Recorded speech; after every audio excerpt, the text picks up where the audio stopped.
Thank you so much for coming and for your attention today. You're certainly going through a large marathon of information dissemination, perhaps not unlike what happens at traditional universities, which is a good segue to our topic today. What I wanted to do is talk a little bit about what Minerva is about, not from a perspective that we're known in the popular press. We're known as the most selective university in the United States. We're known because of the global nature of our student body, the global rotation our students go through, where they live in 7 different countries before they graduate. But instead, what I wanted to do is focus on something which is actually shockingly absent from most discussions of higher education, and that is education. It turns out that education is really what the core of universities are. And higher education is highly valued in this world. It's a $2 trillion sector where the American university model is held up as the best in the world. But within the United States, there is a crisis in higher education. And the crisis is that public confidence in higher education is eroding. And it's eroding because the higher education system has effectively been unchanged for a millennium. And much like Max showed in his rapid expansion post-industrial revolution, I would say even post the printing press, which happened when the printing press was an invention that occurred after the invention of universities. The nature of the university really hasn't taken stock of what it is supposed to be about. And indeed, when you ask leaders of institutions of higher education, are they doing a good job of preparing their students for the real world? The overwhelming majority of them, 96%, say they do a very good job at that. But when you ask employers whether or not universities are preparing their students well, only 11% of employers agree. That is a dangerous disconnect. And by the way, we see the same problem in the political sphere. We see the same problem in the scientific sphere. We see this problem throughout. And that is because the jobs of the future, and in fact the jobs of today, are not jobs that were contemplated 30, 40, 50 years ago, nor do we contemplate today the jobs that will be crucial in the future. But we know, and American universities know this as well, and universities around the world know, that what's important are developing mental capacities that would then be able to be used no matter what the task at hand is, whether it's civic duty, whether it's career, whether it's just relationships with other people, other human beings, other nations. And so what we do at Minerva, the reason we exist, is to nurture critical wisdom for the sake of the world. And I just want to pause on this for a second, because I think it's crucial to reframe what it is that we expect from institutions of higher learning. Institutions of higher learning no longer need to be the places where we disseminate information. The dissemination of information is practically free. And in fact, the dissemination of information does not differentiate one university from another. This may come as a shock to you, but the laws of physics do not change when you enter the gates of Harvard as opposed to when you go to any university anywhere else in the world. It's the same discipline, the same principles, the same laws. There are ways of learning material in much more effective, efficient, and cheaper ways. But the role of the university is to actually get people to be able to make decisions of consequence. It's what we refer to colloquially as wisdom. The correct application of practical knowledge. Now, historically, we think of wisdom as something that takes us decades to learn. But we believe that you can systematize the education of wisdom and provide people systems of thinking that they can apply in various ways that will enable them to be wise.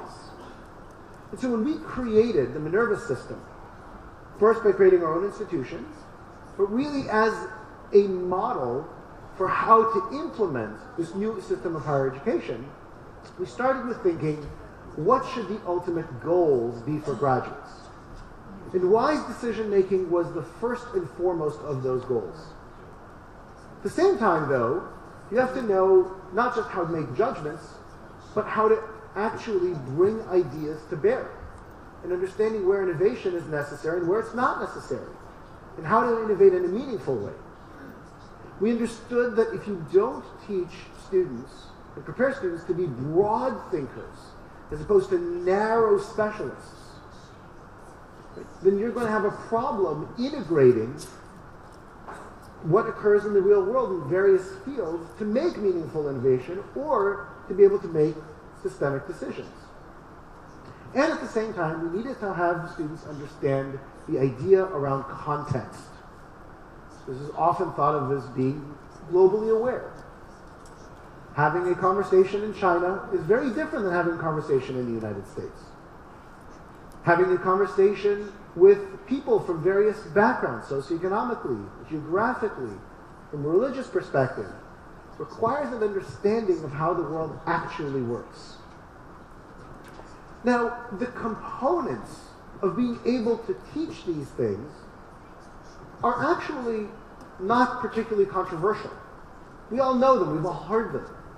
Yes, you have to be able to think critically, you have to be able to solve problems, to think creatively. More advanced practitioners of the field will tell you that you really have to understand interaction effects. Think about second and third order effects or unintended consequences, understand how systems interact, and understand how people interact and people communicate. But the problem with setting these out as their goals is that they actually don't exist as discrete things. Critical thinking is not a thing. It doesn't actually exist. Critical thinking is an umbrella category for dozens of other things. Evaluating a claim is a form of critical thinking. But so is making a decision trade-off. Do I take path A or path B? And the underlying components of evaluating claims are actually quite different than the underlying components of making decision trade-offs.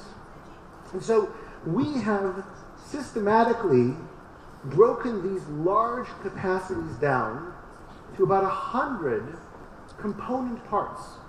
Habits of mind that can be automatically recalled, but then you have to go through some deliberate thinking as to how to apply those automatic reflexes, those reflexes of the mind, or foundational concepts, which are relatively easy to teach, but hard to learn when to apply correctly. But this actually brings us to the key, what we refer to as the holy grail of education. And that is the notion of transfer. Wisdom is not when you approach someone and ask their opinion, and that person will then tell you, I have lived through this exact scenario in the past. I've studied this exact set of circumstances, and therefore I know what to do. That is just referred to as memory. Right? Wisdom is when you encounter novel situations you've never encountered before. And you understand from historical precedent what it is that you can bring to bear and therefore find a novel, a new solution based on the patterns that you've developed over time. Now we think of wisdom as being the purview of people who've been around for many decades. And that's because when you don't teach the components of critical thinking, problem solving, interaction, and communications effectively, you have to stumble upon it in life. You make the same mistake as a person over and over again. You make it in your relationships. You make it in your schooling. You make it in your work. You make it with friendships. And eventually, the brain realizes the abstract lesson. So how do you teach it? You actually have to identify the abstract concept. But if you teach it an abstraction, the mind won't know how to apply it. But worse, if you actually teach it in a context, the mind won't be able to abstract it and therefore apply it somewhere else. And so you have to create a curriculum and a system that introduces concepts in particular contexts and then reintroduces them and exercises them again and again and again in multiple contexts until they are ingrained in the mind.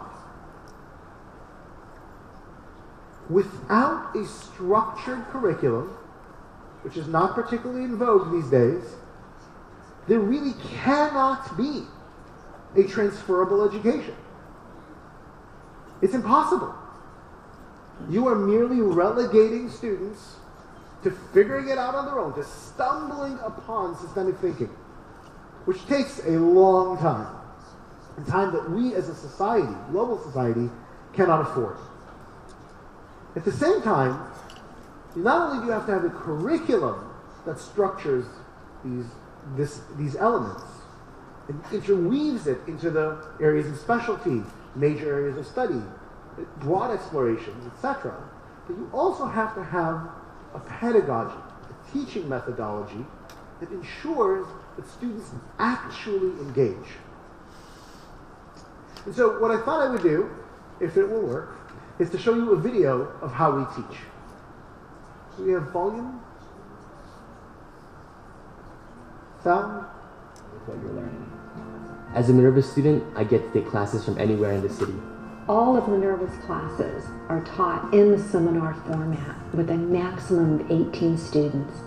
Everyone agrees that higher education could be much better than it is today. Minerva is acting on that by putting together state-of-the-art technology and superb pedagogy. We have at our fingertips tools that are designed to engage the students 100% of the time. When you characterize a problem, it's important that it helps guide you to the solution. Perfect, that's excellent. In a normal classroom, there's people behind you, there's people to the side of you, but it's nice to be able to see everybody and their reactions to what's being talked about in class. I feel like I'm in a room with all of my students. I simply forget I'm on the computer. You will be going into breakout groups? It's the kind of learning where we're an active participant instead of a passive recipient, and it's so much more fun than a traditional class. We are the only school in the world that uses the science of learning to design not just what we teach, but how we teach it. Minerva students live and study together. Having that human interaction really strengthens the online class experience. We can do things with education that have simply never been possible before, and that's what we're trying to do at Minerva.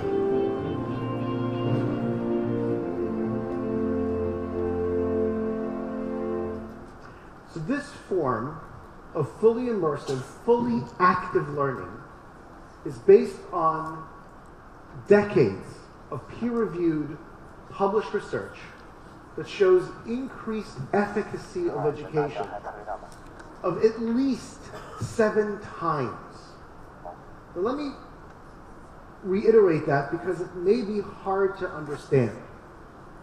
If I were to give you, if you were sick, and I were to give you a sugar pill, a placebo, something that by no means has any effect on your body whatsoever, and I would simply tell you that this pill would cure your disease, it would work about 30% of the time. 30%. A traditional lecture test-based teaching methodology, as first studied on Harvard undergraduates and eventually replicated throughout the world, has a 6-month effectiveness rate of 10%. So let me reiterate that. A placebo is 3 times as effective at curing disease than a traditional test and lecture-based class is at educating. Active learning, which is a more primitive form of what we're doing with fully active learning, has a 2-year effectiveness rate of 70%. This is bigger than the difference between placebos and penicillin. And if we believe that higher education is so crucial to our society, it is imperative that we adopt techniques that actually ensure students learn. And by the way, we're not the only ones that believe this.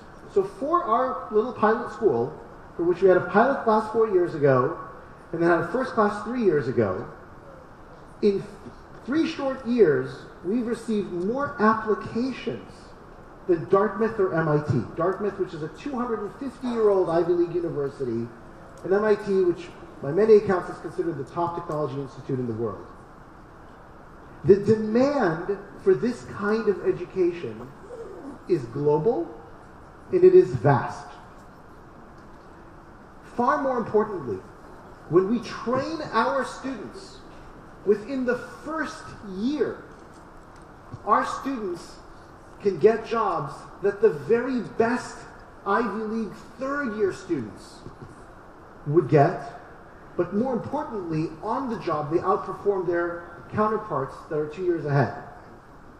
And in fact, when you look at third-party assessments of our students, at the end of 1 year at Minerva, tested by a third-party collegiate learning assessment that tests tens of thousands of students across hundreds of universities in the United States, our students after 1 year have the highest composite score in the country compared to graduating 4th-year students at other institutions. And the amount of improvement that they've made on critical thinking, problem solving, scientific reasoning, and communication skills, as assessed by the Collegiate Learning Assessment, the amount of improvement they made over 8 months is greater than the CLA has ever seen a university accomplish in 4 years.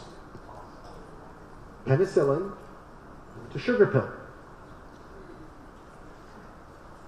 Perhaps even more important from a public policy perspective, we are able to deliver this quality of education in order of magnitude more effective than the best universities in the world at a third of the underlying cost.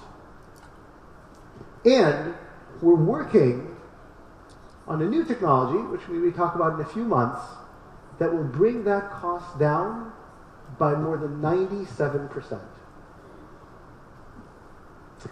Recently, we've put all of our findings in a book called Building the Intentional University, which is, I apologize, a little bit dense, about 400 pages, very small print, that outlines everything that we have learned and enables other institutions to follow suit.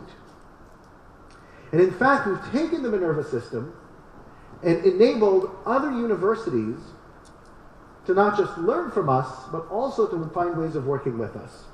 Whether it be in individual courses, take our entire first-year curriculum that has achieved those types of results and enable other students to be able to do that of their universities. Bring our upper-level courses, the way that we create cross-disciplinary studies that are effective and practical. Think about our capstone individualized training program, which we haven't got a chance to talk to. Provide training and services for university professors to learn how to use this system and learn how to effectively teach with fully active learning. Bring other universities' curricula onto our system so that they can create their own disciplines, their own courses in highly effective ways, and even inspire high schools and think about what kind of education is crucial to get students prepared for this kind of education. In short, I want to urge all of you when you think about education, when you think about addressing the problems we have in this world, do not think incrementally. Measuring how much sugar is in the sugar pill does not cure the disease any faster. We need a radical rethink about what education is, and the good news is that we have decades of research pointing the way. Thank you.